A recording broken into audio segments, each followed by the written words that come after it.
orang yang meninggal perlu kita peringati? Karena di dalam dharma manusia dilihat ketika hidup dan telah meninggal. Ketika hidup kita harus berusaha membahagiakan dia dengan ucapan, dengan perbuatan.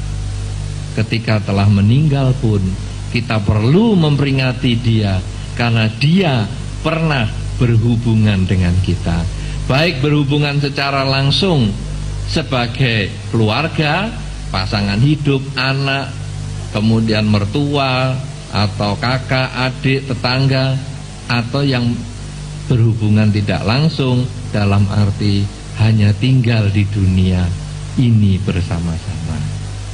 Sebetulnya apa sih prinsipnya pelimpahan jasa? Pelimpahan jasa itu prinsipnya adalah aku berbuat baik atas nama yang meninggal. Itu prinsipnya.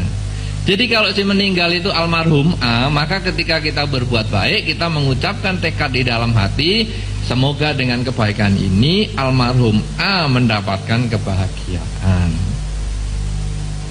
Sekarang si A ini mimpi, kasih mimpi lapar. Dia hobinya makan bakso. Maka sebetulnya bukan bakso disembayangkan terus dibakar, bukan. Anda boleh berdana bakso atas nama yang meninggal untuk orang yang masih hidup. Jadi Anda pergi ke wihara misalnya, ayo hari ini tak traktir semua. Nih saya ambil satu rombong bakso, kirim ke wihara, siapa saja boleh beli atas biaya saya. Nanti saya danakan semua jasa kebaikan ini atas nama almarhum. Itu malah bisa diterima, karena yang diterima itu bukan bakso secara fisik. Kenapa demikian? Karena di dalam dharma ini ada hukum yang disebut hukum karma. Saya yang melakukan, pasti sayalah yang memetik buahnya, ya kan? Nah, kalau pelimpahan jasa kan saya yang berbuat baik, kok dia yang memetik kebahagiaan?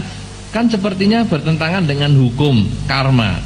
Sebetulnya pelimpahan jasa ini istilah yang mungkin tidak tepat, karena pelimpahan ini seolah-olah dilimpahkan dari satu tempat ke tempat yang berbeda sehingga tempat satunya kosong. Sebetulnya ini mengkondisikan makhluk lain bahagia. Satu contoh begini saudara, ketika misalnya Anda mendengar kabar anak Anda yang sekolah di Jogja lulus sekolah, Anda yang tinggal di Solo ini, Anda merasa senang, aduh anakku lulus sekolah. Padahal yang lulus kan anaknya, yang sekolah juga anaknya. Tetapi kan orang tua ikut senang. Kenapa? Karena kelulusan kebahagiaan anak itu menjadi kebahagiaan orang tua juga.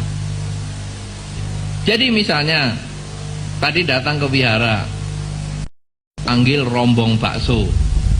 Ayo Pak, ini semua yang di wihara ini kasih bakso semua, nanti saya yang bayar atas nama almarhum si A. Maka ketika si A tadi yang sudah meninggal dan terlahir di sekitar kita, itu maksudnya nanti kalau dalam istilah yang sangat teknis namanya makhluk yang tergolong paradatu pajiwika peta, alam halus yang berada di sekitar manusia, begitu melihat, mengetahui bahwa kita berbuat baik atas nama dia, mengingat dia suka bakso dan dia mengundang tukang bakso ke sini atas nama dia, maka dia berbahagia. Seperti Anda tadi mendengar teman Anda yang baik ketika sakit sekarang sudah sembuh, Anda happy, padahal yang sembuh kan sana. Nah, ketika itu kita yang berbuat baik, kita yang mengundang rombong baksonya, kita yang berdana bakso untuk semua yang hadir di sini. Kita sebetulnya yang menanamkan Tetapi ketika makhluk itu melihat kita berbuat baik, dia bahagia. Karena dia bahagia, dia menanam karma baik lewat pikiran.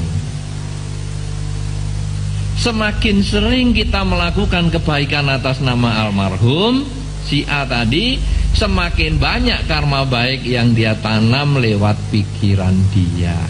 Sehingga akhirnya setelah cukup karma baik lewat pikirannya dia itu, maka matilah dia dari alamnya, lahir di alam yang lebih baik.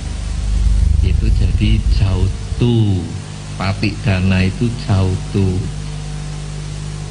Jadi orang itu meninggal atau makhluk itu meninggal dari alamnya, terlahir di alam yang lebih baik. Siapa yang buat dia meninggal dan terlahir di alam yang lebih baik? Siapa yang buat? Karmanya siapa? Hah? Karmanya siapa? Dia sendiri. Kita hanya mengkondisikan. Itu karmanya dia sendiri, pikirannya dia sendiri, dia berbuat baik.